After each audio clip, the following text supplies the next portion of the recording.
这瓶里的外敷，草药啊，口服。谢谢掌柜的。哎，钱呢？掌柜的，我今日出门的时候忘了带钱，你能不能让我先赊一下账，改日我连本带利一起还你？去，没钱买什么药啊？掌柜的，你行行好，我妹妹她已经病得不省人事了。我这开的呀是药铺，又不是慈善堂。再说了，这救济百姓啊，乃是皇上和官府的事儿，又不是我这个生意人能做的。你要怨，就怨皇上和官府吧，别怨我。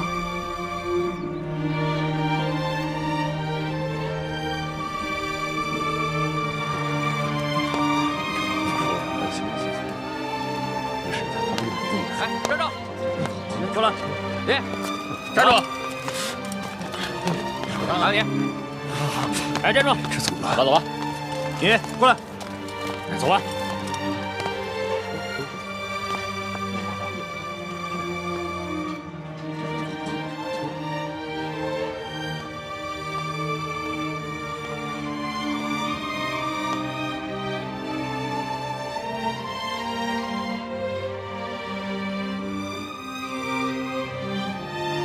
大哥哥，你是不是也饿了？你也想吃烧饼吗？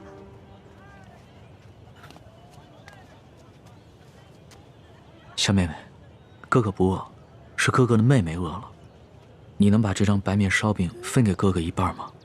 等将来，哥哥一定还你10张肉饼。真的，你没骗我。真的，我没骗你。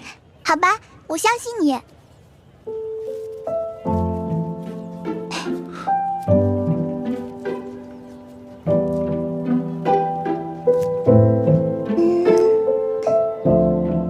你将来要请我吃肉饼，这块大的给你吧。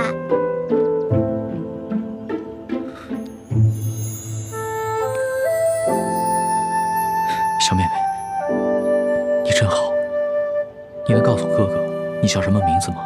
我叫喜儿。喜儿，真好听。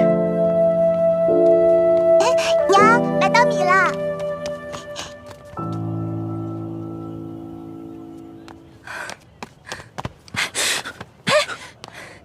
哪来的没脸的东西，居然敢骗一个小孩子的烧饼！这个烧饼可是我当了我裴家的银簪子才换来的，居然被你骗去一半。这个大嫂，我没有骗你，我只是暂时落了难。等我回家有了钱，我一定还给你10张烧饼。还？你骗谁呢？这年头，休说你一个叫花子，就连官府都不讲信用。说好的每人每户1两银子1担米，结果呢？只是给了这么点发了霉的陈年糙米。你们淮阴县也是如此吗？哪年赈灾不是如此？府里的灾民上能领到少许白米白面，到了我们县里，就只剩下这发了霉的陈年糙米了。再到下面各个乡村，剩下的就只能是糠皮了。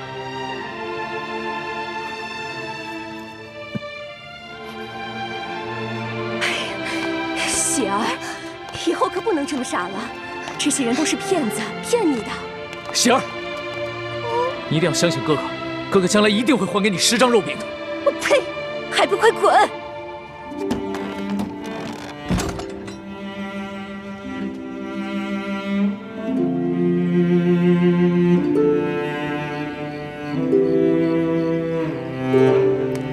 老大，来，吃点吧。你呢？我已经吃过了，我只讨了1张饼，我吃了一半，另外一半留给你。龙小弟，你对我这样，我真的挺开心的。可是我吃不下了。那你不吃东西怎么行啊？我好难受。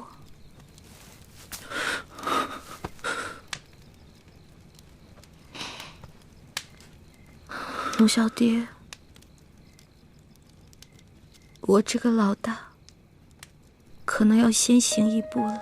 别说胡话，咱们2个可是拜过把子的，说好了要难同党，同生共死的。所以为了我，你一定要撑下去。我尽力吧。你知道我最怕什么吗？第一是恶，第二是丑，第三就是死。龙小蝶，我也好想陪你回京城。可以的。我还想去收那些你欠我的利息呢。放心吧，人不死，账不烂。你一定好好撑着。要是你不在了，我赖账了怎么办？你不会赖账的，你还会整顿吏治，革除疾病，让老百姓过上好日子。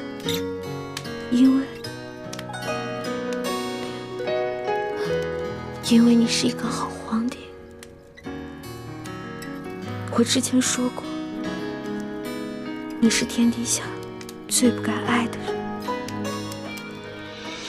可是我现在收回这句话，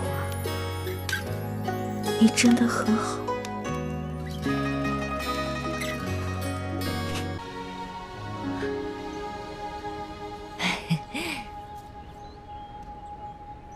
掌柜的，咱们可是说好了啊，这个金镯子我只是暂时抵押在你这儿，你一定要好好保管，改日我一定会赎回来的。放心吧，我是生意人，这药铺开了多少年了，做生意的讲诚信，懂规矩。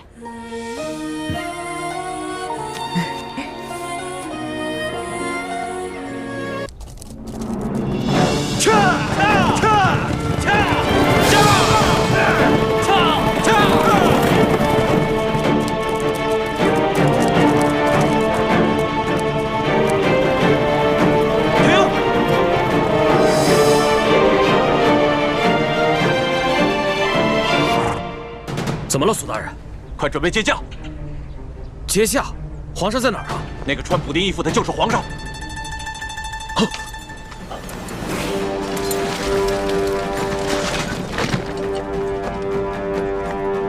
参见皇上。皇上，奴才救驾来迟，请皇上恕罪。你要是再晚来几天，说不定朕就要去见先皇和太祖皇帝了。奴才罪该万死。皇上，索大人跟大塞在途中遇见不明身份匪徒的袭击，九死一生，才找到玉巴赞将军的军营。刚一到营门口，就因失血过多晕了过去，好不容易才死里逃生。他宣读了皇上的密旨之后，没顾伤好，就跟玉巴赞将军赶去山西太原。在途中遇见了奴才，得知了皇上已经启程返京，所以才一路追了下来。朕已经知道了，都起来吧。谢皇上。这都3天了，李欢怎么还没有消息？都没有。那些黑衣人不像是刘德昭的手下，而像是吴三桂花重金聘请的江湖流寇，身份不明，很难追查。眼下还没有证据证明那些黑衣人是受吴三桂所指使。吴三桂只知道龙三是普通钦差，而不是朕。如果他知道的话，只怕易欢会更加危险。所以，你们一定要守口如瓶。皇上，请您放心，奴才已经吩咐下去，任何人不得泄露消息。其二，为了避免打草惊蛇、危及圣安，奴才及手下将士未惊动地方官府，而只是秘密行军。你做得很好。皇上，那这刘德昭该如何处置啊？刘德昭乃胆大包天之徒，岂会束手待毙？若能逼得他叛乱，岂不是好？皇上，刘德昭居然敢下令通缉皇上，害得皇上九死一生，更害得臣妹生死未卜。臣恳求皇上立刻下旨，将其处以极刑，灭其九族。这个刘德昭纵然将他挫骨扬灰，也难消朕的心头之恨。臣愿意传旨问罪，捉拿刘德昭，为皇上分忧，为臣妹报仇。这刘德昭，毕竟在山西经营多年，若这么明旨问罪的话，让他知道了朕便是龙三，龙三便是朕，只怕他会狗急跳墙，联合众多的涉案地方官员起兵叛乱。纵然起兵叛乱，也成不了气候。玉巴赞手下都是以夷敌十的8旗精锐，一定能把他们收拾干净。皇上，奴才愿立下军令状，替刘德昭的人头来见。不必了。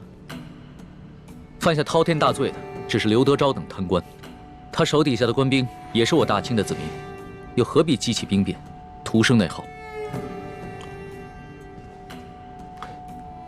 皇上，那您的意思是？刘德昭此时啊，一定知道龙三被玉八赞给接走了，他一定会心虚。如果朕所料不差，他弹劾龙三的折子已经在快马送往京城的路上。待朕回京之后，朕派一个老成持重的官员去接见刘德昭，就说他和龙三互相弹劾的折子，朕都已经看到，朕不能偏听偏信，要宣他进京，和龙三当面对质。哎呦，哈哈哈！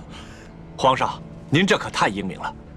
想那刘德昭自是手里面有假圣旨、假玉玺，他必定想侥幸最后一搏，这样，他很可能会老老实实的进京来对质，到时候我们便可不费一兵一卒，让他自投罗网。想不到他经历了如此大病，受了那么多此前从未受过的屈辱，还能如此冷静。若换了我，只怕会亲自率兵去捉拿刘德昭，一块凶夷。又如此强敌，我要光复大明，谈何容易？皇上，既然如此，那就请皇上尽快起驾回京吧。眼下一欢还生死未卜，朕放心不下。是啊，皇上，世淑姑娘是下落不明，可是您留在这山西，那也没有什么益处啊。来，娘，你先吃。娘不饿，你吃啊。娘骗人，我明明听到娘肚子在咕咕叫。喜儿，还认得我吗？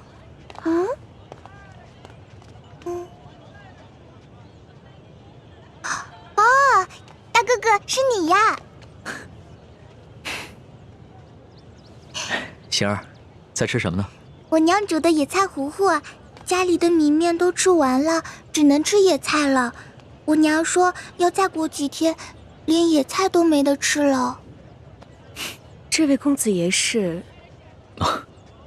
我就是那日分走半张白面烧饼的叫花子，这次过来兑现对喜儿的承诺，还你们肉饼。真的，娘，我就说嘛，大哥哥是不会骗我的。哎呦，你看我这眼睛，那日小夫人说话多有得罪，还望公子大人有大量，不要以小夫人一般见识。没事的，大嫂，在这灾荒之年，人人都只能顾自己。这喜儿啊，能把仅有的一张烧饼分我一半，这等大恩，也是让我终身难忘的。来，啊，肉饼，整整10张肉饼，赶紧吃吧。娘，你先吃吧。谢谢公子爷。大嫂，能不能把这碗野菜糊糊给我喝呀？这公子一看就是出身不凡的大富大贵之人，如何喝得这个呀？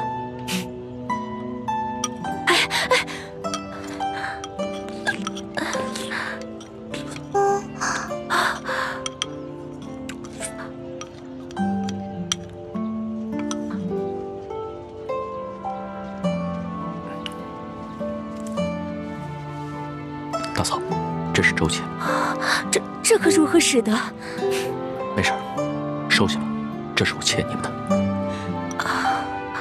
相信我，很快朝廷就有新的赈灾措施下来，到时候就再也没有人能骗得了你们了。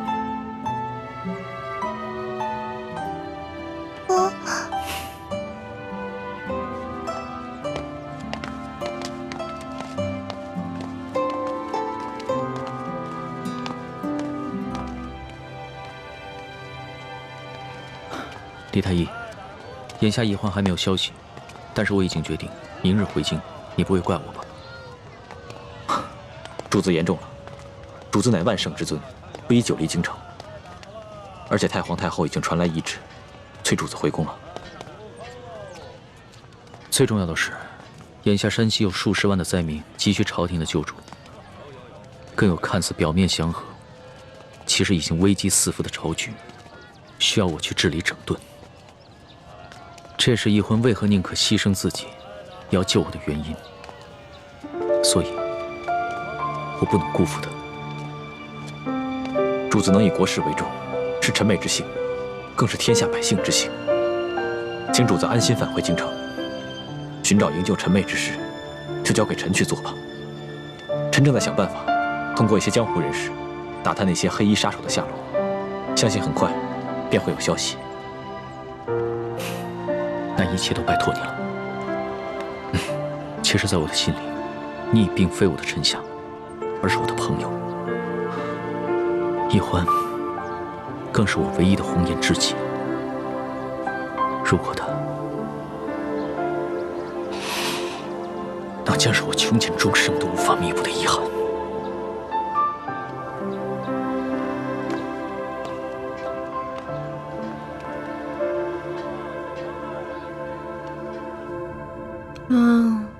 好饿呀！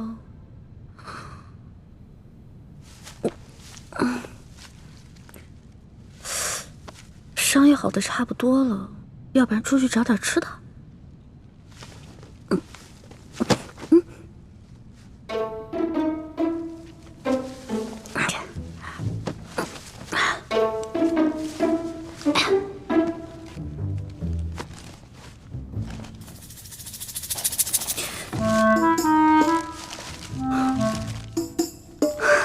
烧鸡，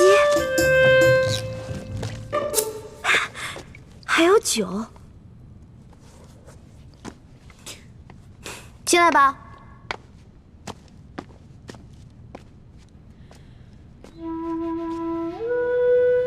我不是说让你滚了吗？我滚了，我真的滚了。可是你的伤没好，我不放心你，而且我算了一下，我留给你的水啊、干粮还有药，你差不多也应该吃完了，所以我就又回来了。你如果真的关心我，就应该把我的行踪告诉朱哥哥，让他来接我。没脸见他。我前不久做了一个很怪的梦，我梦见有个人跟我开玩笑，我推开他，还让他滚。不过现在我的伤好的差不多了，那个怪梦我也都忘了。真的？哎，不好的梦，忘了就忘了吧。但是下不为例。快吃吧。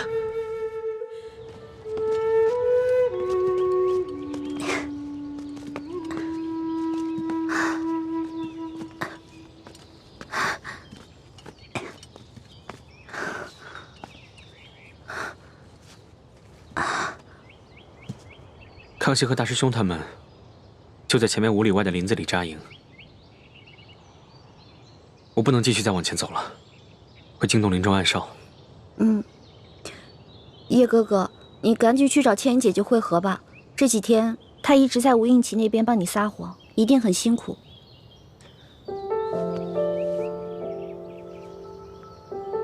信号弹你拿着，等我走了以后再放。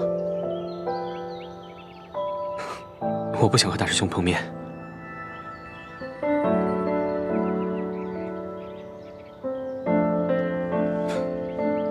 好好照顾自己啊！保重啊，叶哥哥。你也是，京城再见，保重。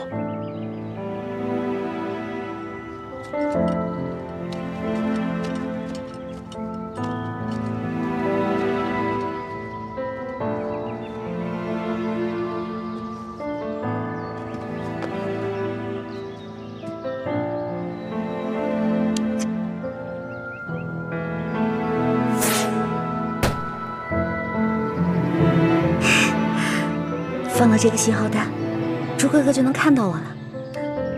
如果朱哥哥和龙小弟知道我平安归来的话，肯定像两个小傻子一样，嘿嘿，乐疯了吧？朱哥哥，你得快点来接我啊！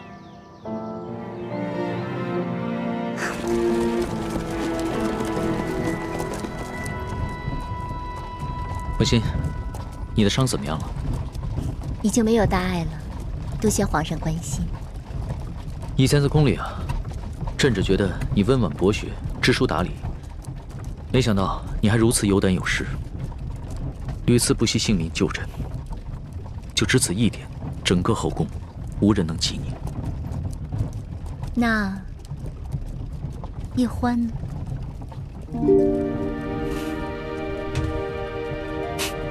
叶欢他也是朕的知己，朕也想将他纳入后宫，只不过他始终都咬定不肯，而且他已经许配过人了。哦，对了，皇上，臣妾有一事要向您禀报。雪嬷嬷的病已经好了，只是她伤心我爹的死，想为我爹守灵3年。臣妾未向皇上请示，便自作主张的准了，还望皇上恕罪。雪嬷嬷忠心护主，就由她去吧，这些小事你自己决定就行了。是。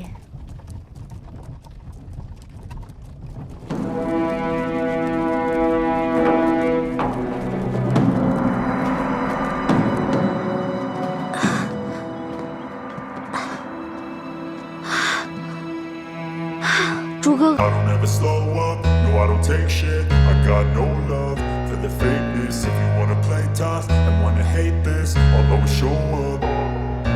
I don't ever slow up, no I don't take shit. I got no love for the fakeness. If you wanna play tough and wanna hate this, I'll always show up and make a statement. I don't ever slow up, no I don't take shit. I got no love for the fakeness. If you wanna play tough and wanna hate this, I'll always show up and make a statement. Everything I do so instinctive and so passionate. Every word I'm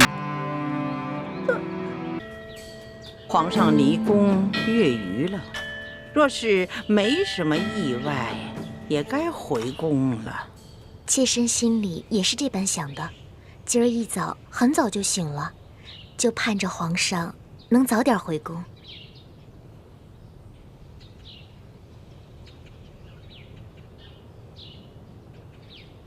皇祖母，怎么了？是皇祖母怎么了，还是你自己怎么了？你今天这个妆啊，化得太浓了，这服饰也太讲究了一点吧？妾身只是想这般盛装迎接皇上回宫，皇祖母觉得有何不妥？今天你浓妆艳抹，其实呢，是想讨皇上的欢心。哀家明白，但是你没想到啊，皇上在外面历尽磨难不说，那个李易欢，至今还下落不明呢。他心里一定是不安静啊！你这样一来，不是适得其反了吗？皇祖母提醒的是，妾身现在就回去换一身装束。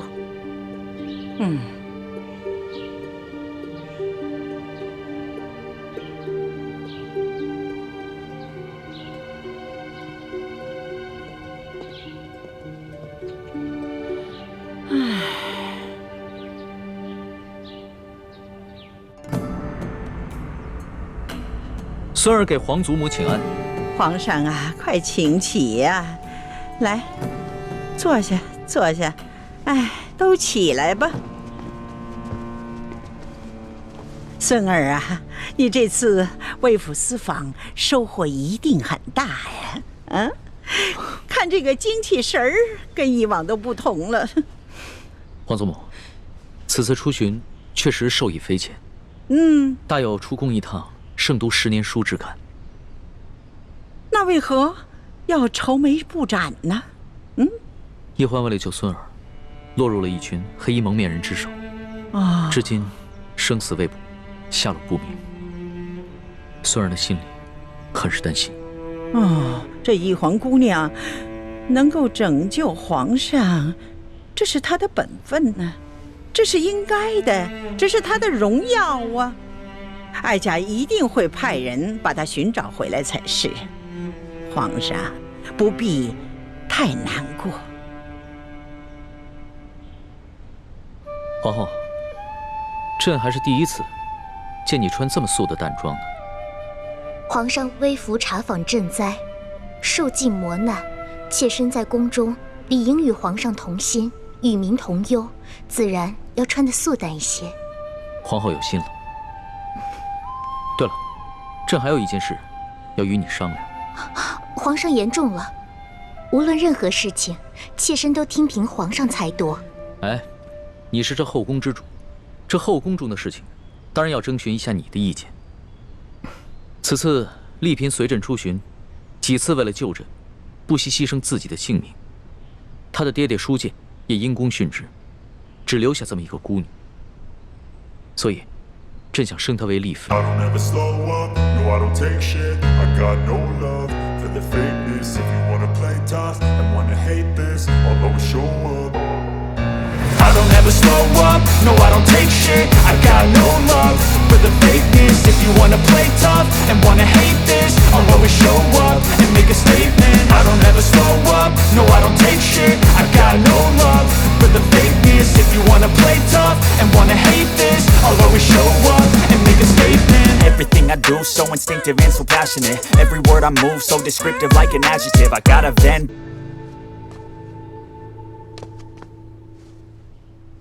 李公公，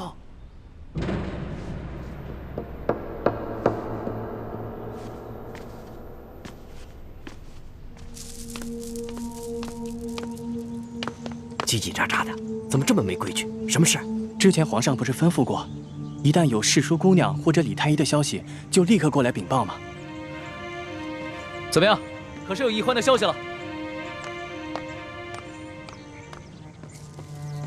回皇上的话，暂时还没有世淑的消息，只是李太医回来了。皇祖母，那就让皇后在这陪您聊会儿天儿，虽然先行告退。恭送皇上。怎么样？你可找到易欢？她可安好？她不是回营地跟皇上会合了吗？没有啊。怕是她回营地的时候，你们已经撤走了。当时还算安好，只是脚受了点伤。现在怎么样？我也不知道。你怎么会不知道呢？你为何不跟他一起回来？皇上，臣并没有找到易欢，而是发现他从黑衣人手上逃脱的一些线索，所以我还以为他已经跟皇上一块回京了呢。这皇上平日里一向性情稳重，唯独听到李易欢的消息，就立马沉不住气了。皇祖母息怒，这李易欢是为了救皇上，才落入了身份莫测的江湖人手中。皇上难免会关心则乱。是啊，太皇太后，这些江湖杀手的来历，的确是有些蹊跷。有何蹊跷？奴才去搬救兵的途中，也遇到了几波这样的江湖杀手。而且这帮江湖杀手对奴才的行踪那是了如指掌，而刺杀皇上的这帮杀手，他们对皇上的行踪也是了如指掌，这就说明皇上的身边可能有内奸。啊！皇上此行所带的30名侍卫，全都是三叔亲自挑选的8旗子弟，那自然不可能是内奸。李公公自幼入宫，在宫中服侍了30年。服侍了3代君王，自然也不可能是内奸。难道这内奸是这李氏兄妹？他们几次救护皇上，还有这李易欢被掳失踪，难道都是假的？宁愿受这苦肉计？李德福，老奴在。这一次你一直是跟着皇上啊。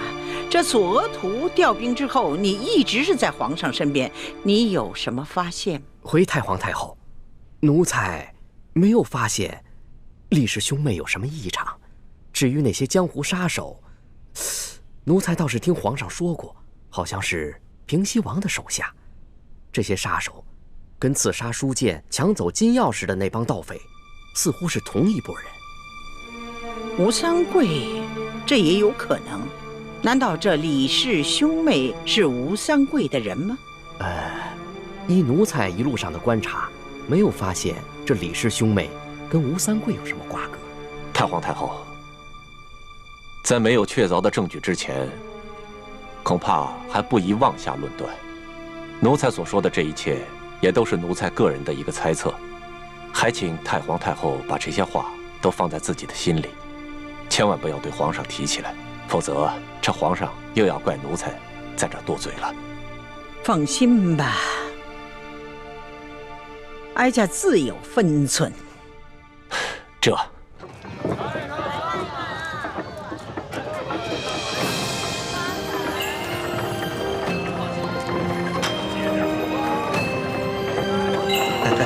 小兄弟到了。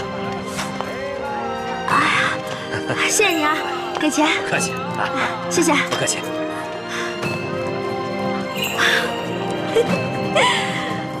我终于回来了，猪哥哥、龙小弟，你们都想死我了吧？这就是一车稻草。赶紧给我做一桌好吃的，迎接我吧。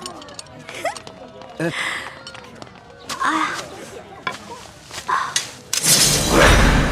大人，这有刀，抓起来！别动，别动！放开我！别动！那小子跟他是一伙的，抓起来！光复我大明，大明万岁！别动！哎，你们干什么？你们抓错人了！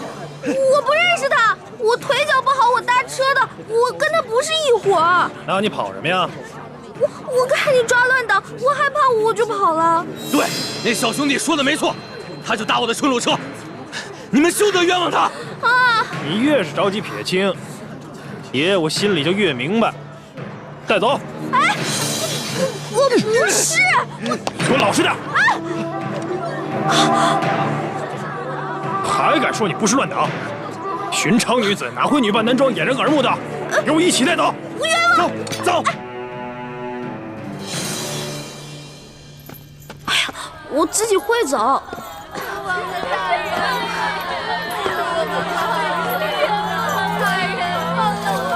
官爷，我是冤枉的，放我出去吧！冤枉啊！大人求求好，放我们出去！放了我们吧，冤枉啊！哎，我说你们抓错人了嘛！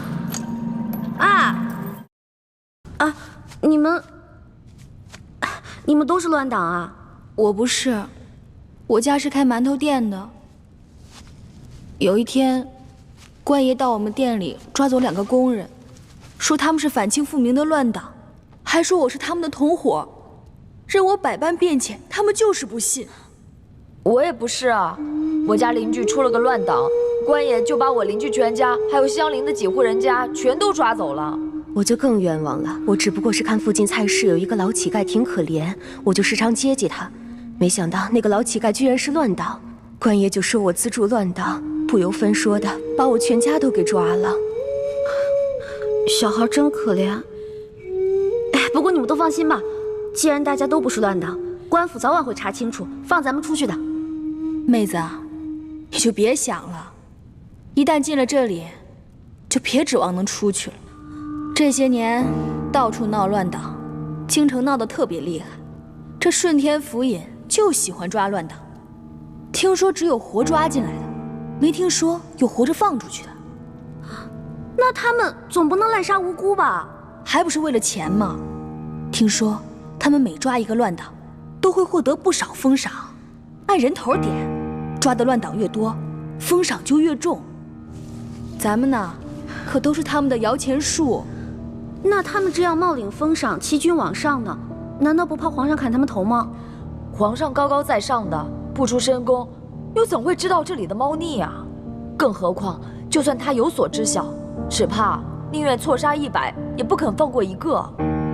咱们贱民的命啊，在皇上眼里，也不过如蝼蚁一般。不是的，皇上不是这样的，皇上很体恤百姓的，他是个好皇帝。小妹妹，你怎么知道皇上不是这样的？难道你见过皇上？没有。我们家之前有个亲戚在皇宫当差，他跟我说的。皇上若真是圣明天子，这下面的官爷又怎敢如此乱来啊？你们等着。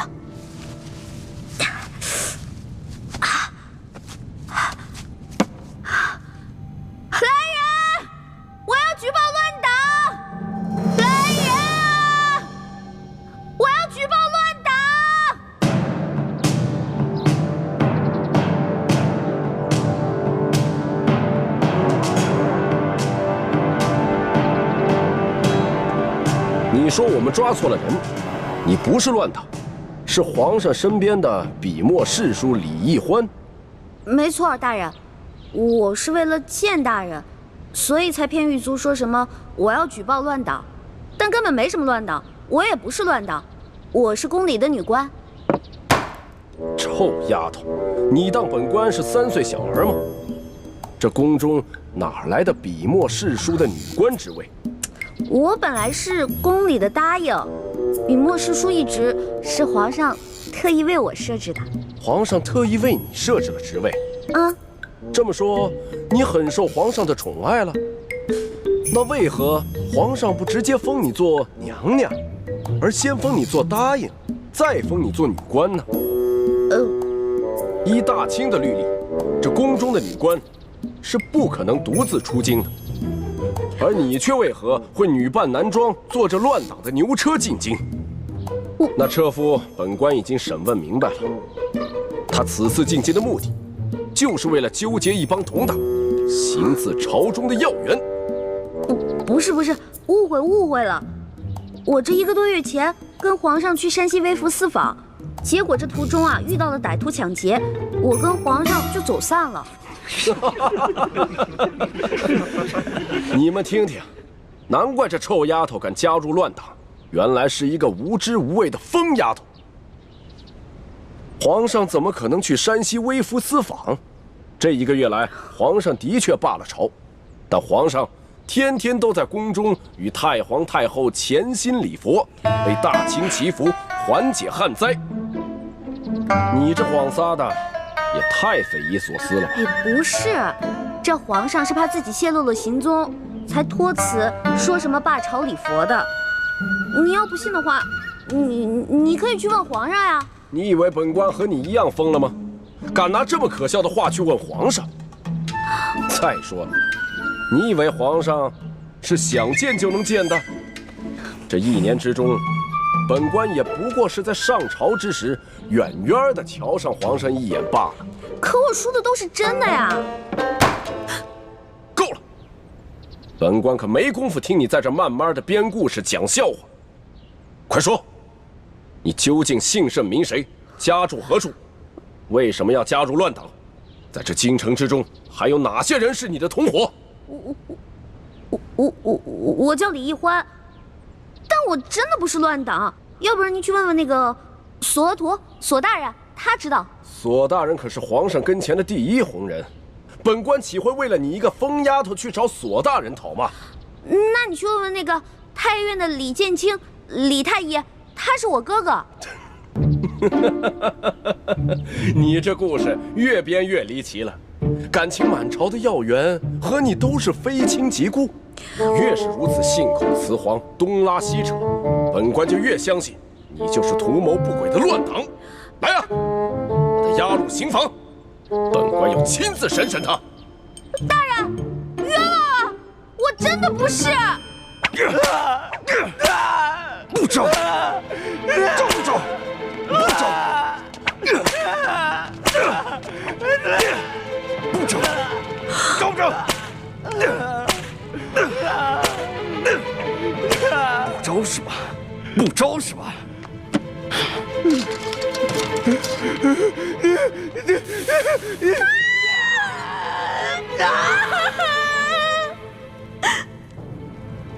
臭丫头，你现在是继续给本官讲故事呢，还是老老实实的把你的那些同伙都给供出来？我投降，我供。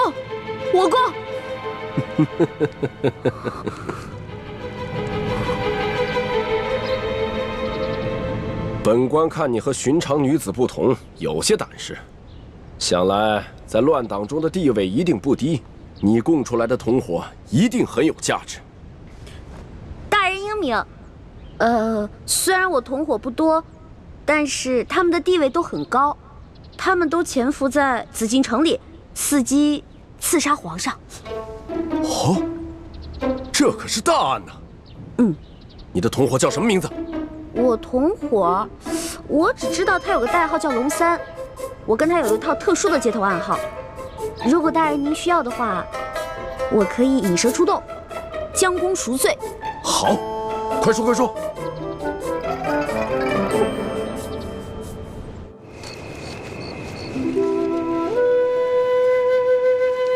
来，快点儿把这都点着，点着了以后都放上去。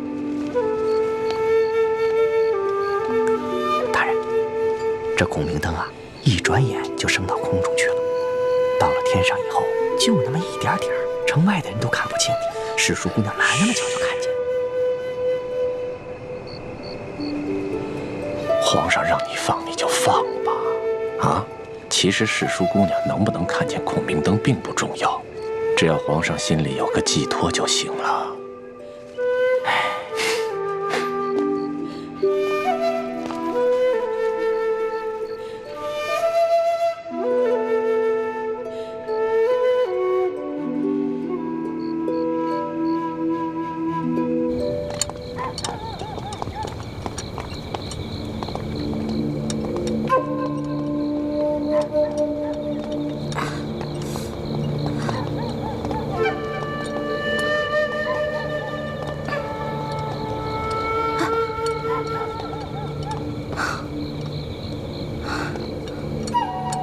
这放孔明灯，真的是你和龙三的接头信号？真的，这个龙三嘛，他在宫里潜伏着，所以他不可能时时刻刻盯着夜空看。这个孔明灯最好半刻钟放一次，越多越好。他只要看到了，肯定会来京城第1酒楼跟我会合的。好吧，本官就姑且信你一次。如果你敢骗我，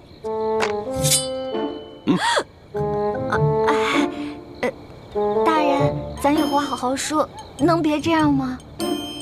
我长得这么如花似玉的，我怎么敢骗你呢？我还不想让大人砍我脑袋呢，是吧？放。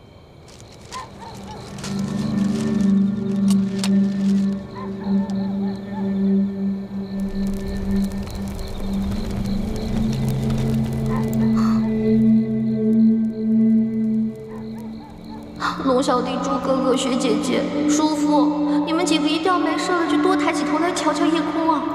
大慈大悲救苦救难的观世音菩萨，求你一定要保佑他们，至少有一个人能瞧见我这孔明灯啊！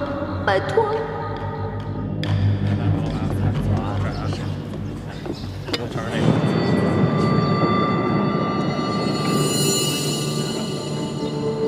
大人，我要的烤鸭怎么还没上啊？正在做，你别急。你的同伙龙三怎么还没有来啊？正在来，您别急。臭丫头，今天已经是第3天了。本官按你说的，在紫禁城东西南北几个门已经放了有3天的孔明灯了。要是你的同伙还不出现，那你就一定是在戏弄本官。本官一定会砍了你的头的。大人，您别急嘛，龙三肯定会来的。大人，您想啊，这龙三潜入宫中当奸细，那他行事肯定十分小心啊。您想引蛇出洞，对不对？那就得有点耐心呐。龙小弟、猪哥哥、雪姐姐、叔父，难道你们这3天都没有瞧见我放的孔明灯吗？你们要是再不来救我，我可就要被砍头了。客官，您的菜来了。客官，您的酒往这儿慢用。酒楼里的小二怎么都这么脸生呢？我们以前潜伏在这里的那2个探子呢？难道都换人了？烤鸭来了。2位，您的烤鸭。2位慢用。糟了，这个也不是我们的人。那我们安插的那2个人呢？难道今天全都轮班休息？你要的烤鸭已经到了。管他呢，先好好解解馋再说。万一真没办法送出消息，被这顺天福音砍了头，也不会是个饿死的。如果你将这只烤鸭吃完了，你的同伙还没来，那我就要将你这个小丫头给宰了，做一个烤全鸭吃。大人，他肯定会来的。您看，我吃这烤鸭是不是得配点酒啊？要不然您给我上一壶杏花春。你的名堂怎么这么多？不是名堂多呀。你想啊，你要是抓住了这个行刺皇上的反党，这得多大功啊！你赐我几口酒怎么了？没准我喝完酒，哎，那个龙三就来了呢。就先让你继续摆谱。若是龙三不到，小二，哎，再来一壶杏花春。好嘞。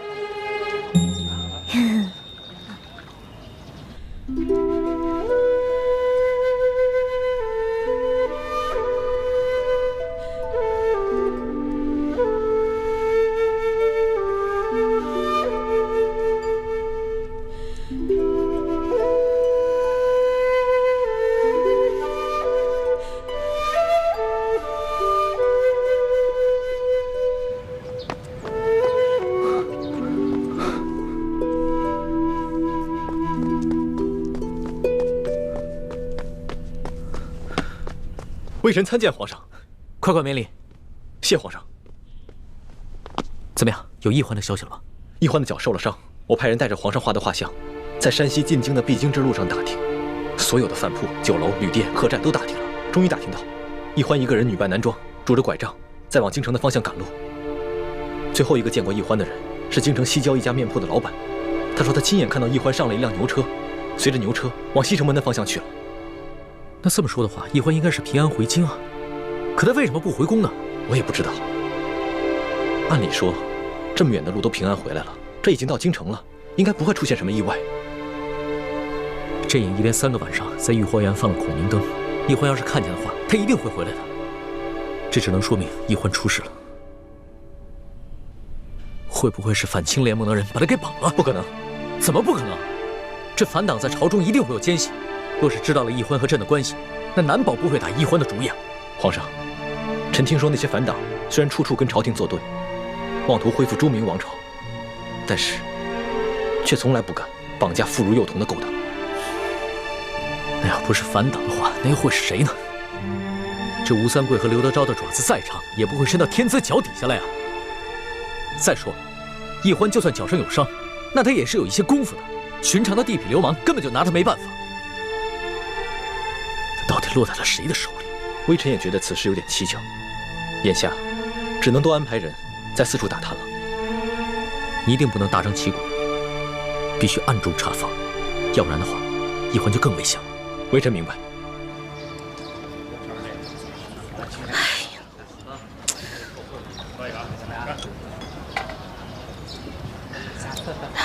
丫头，你一只鸭子都快吃完了，人呢？您别急啊，这不还有一个鸭头没吃完吗？您放心吧，在鸭头吃完之前，他肯定会来的。可是这只鸭子你吃了2个时辰都没吃完，这分明是在拖延时间。冤枉啊！我只是刚才吃的太饱太撑了嘛。大人，您放心吧，我这个同伙啊，他没准现在因为宫里有什么事绊住了呢，现在正想机会溜出来呢，对不对？反正您放心吧，他肯定会来，已经等了2个时辰了，那也不怕再等会儿吧，是吧？好，本官就最后再信你一次，要是到了天黑，龙三还不到，本官可就没有耐心了。会来的，会来的，一定会来的。龙小弟、朱哥哥，我已经黔驴技穷了，你们要是再不出现，我可就真完了。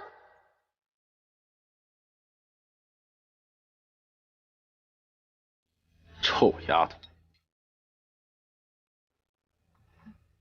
这天已经黑了，龙三还没有来，这下你还有什么可说的？这不刚吃完一个鸭头吗？我估计还有1炷香的时间，龙三肯定就到了。够了，臭丫头，你好大的胆子，连本官也敢戏弄？没有啊，我怎么敢戏弄您呢？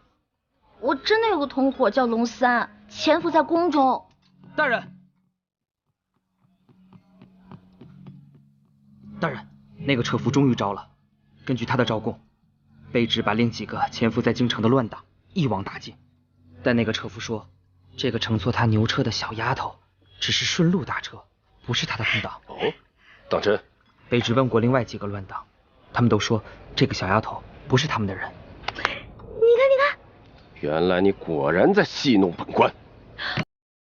大人，明明一开始我就说我不是乱党嘛，您说的呀，要打要杀的，所以我才胡乱招供的。可你一开始也没说实话，而且还敢冒充皇上身边的女官，那不是被吓糊涂了吗？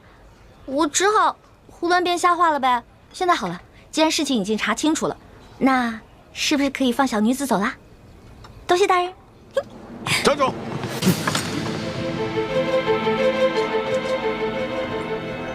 如果你没有戏弄本官，本官或许还可以放了你。可现在嘛，就算你不是乱党，多半也是江湖骗子。来人，给我带走！明日连同那批乱党一起问斩。冤枉了！哎，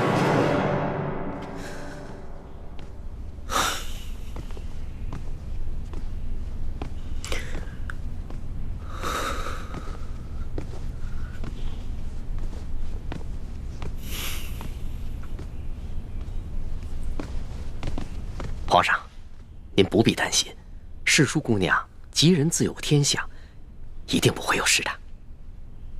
可是朕的眼皮跳个不停，心里也有些发慌。朕总觉得一皇好像遇到了什么危险。皇上，您这是关心则乱了。皇上，微臣参见皇上。起来吧。怎么样？有消息了吗？京城中有好多人都拾到了孔明灯，上面写着龙三出会地点。臣马上带着一欢的画像去第一酒楼打探，终于打听到了陈妹的消息。原来他被顺天府尹甘国泰误当反党给抓了，现在已经押往刑场要问斩了。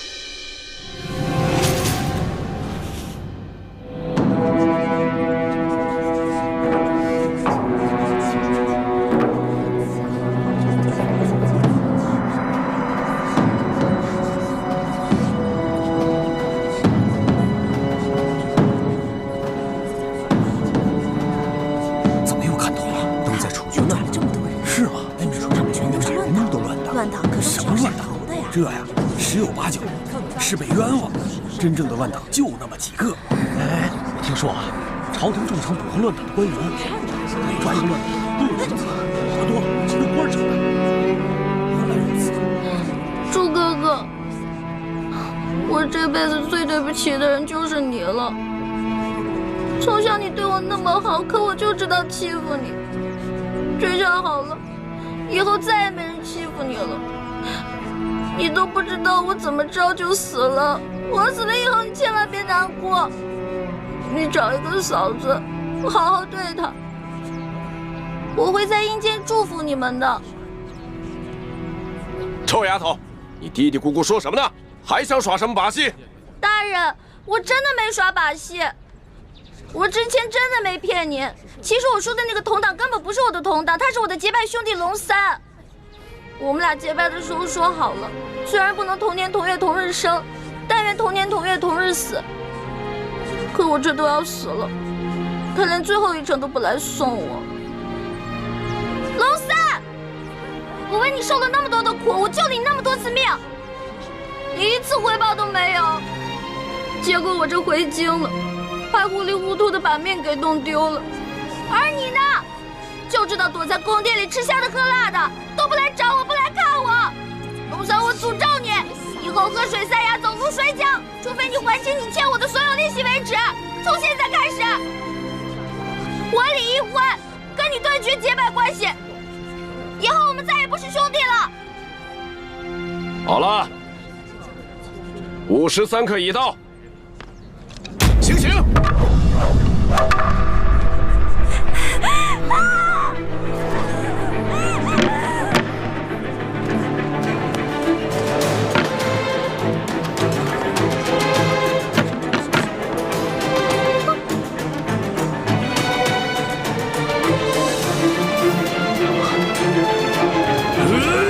刀下留人！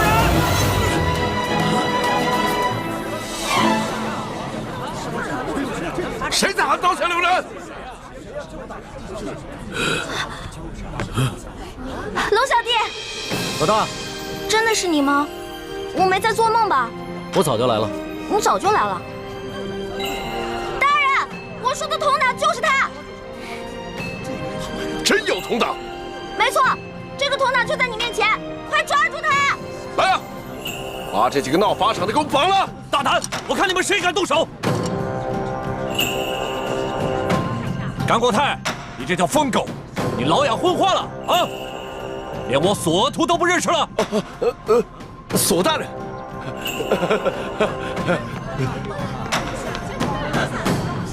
索大人，您怎么来了？我怎么来了？睁开你的狗眼，好好看看，还有谁来了？大人，您这招引蛇出洞，没把蛇引出来，没想到倒引来个真龙天子。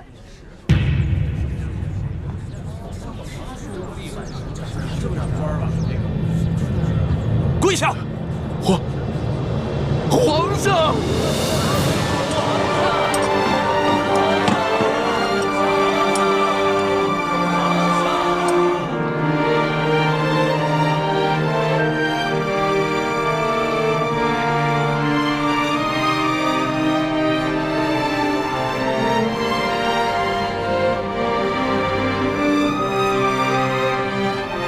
各位臣民，各位百姓，朕接到密奏说，顺天府尹甘国泰贪赃枉法，为求加官进爵，竟大肆抓捕良民，冒充反党，滥杀无辜。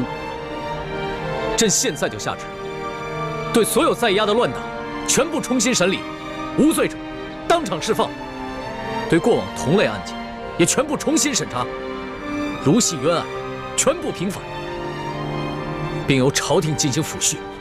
皇上圣明，皇上圣明，皇上圣明，皇上圣明。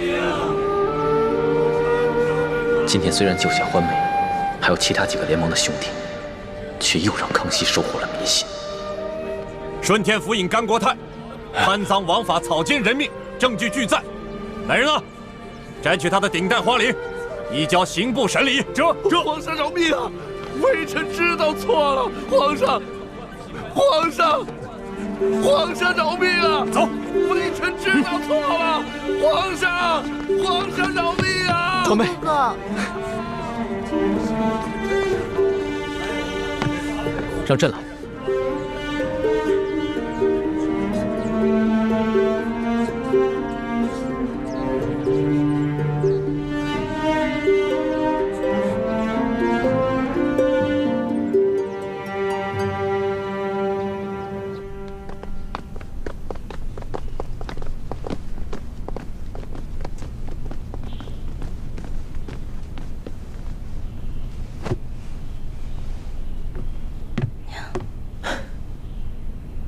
花儿，朕终于找到你了，你终于又活色生香的出现在朕的面前。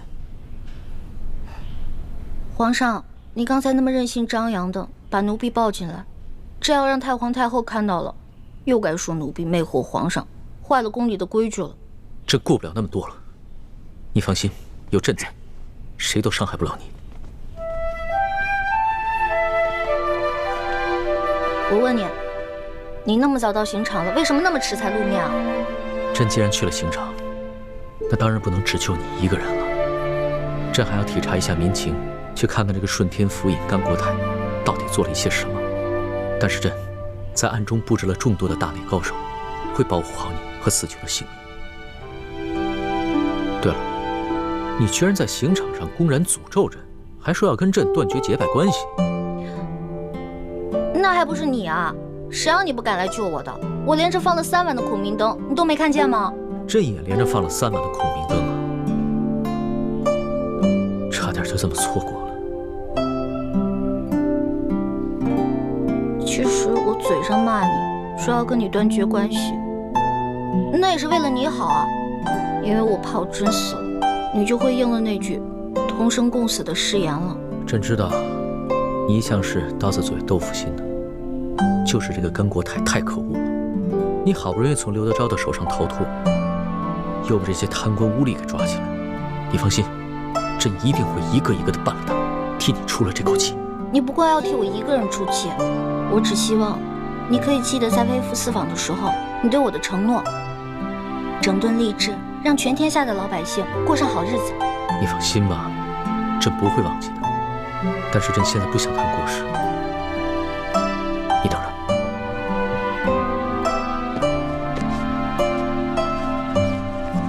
花儿，你看看，这是我。朕的画工怎么样？也就比我高那么一点点吧。朕还以为从此以后只能在画上见到你了。我也以为我永远都见不到你了，龙小弟。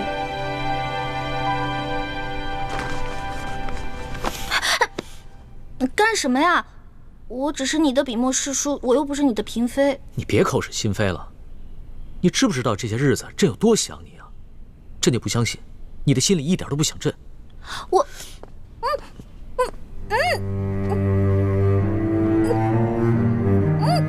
放开我！怎么了？咱们俩又不是没亲过。在山西你重伤的那段时间，都是朕帮你清理伤口的，而且还口对口的为你渡药。别再说了。微臣参见皇上。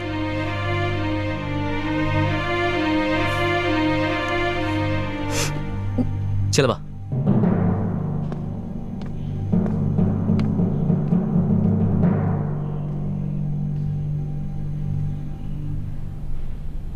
皇上，一环脚受了伤，还是容臣先为他治伤吧。行，你先给他看看脚伤吧。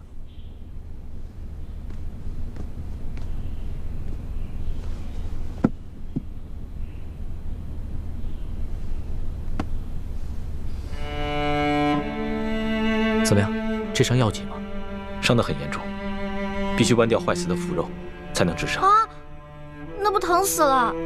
早知道受这份罪，我还不如让那顺天府尹把我宰了算了。你胡说什么呢？你当时在山西救朕的时候，那股不惧生死、不畏一切的英雄气概去哪儿了？我根本不想当什么英雄，我只是不忍心看你死而已。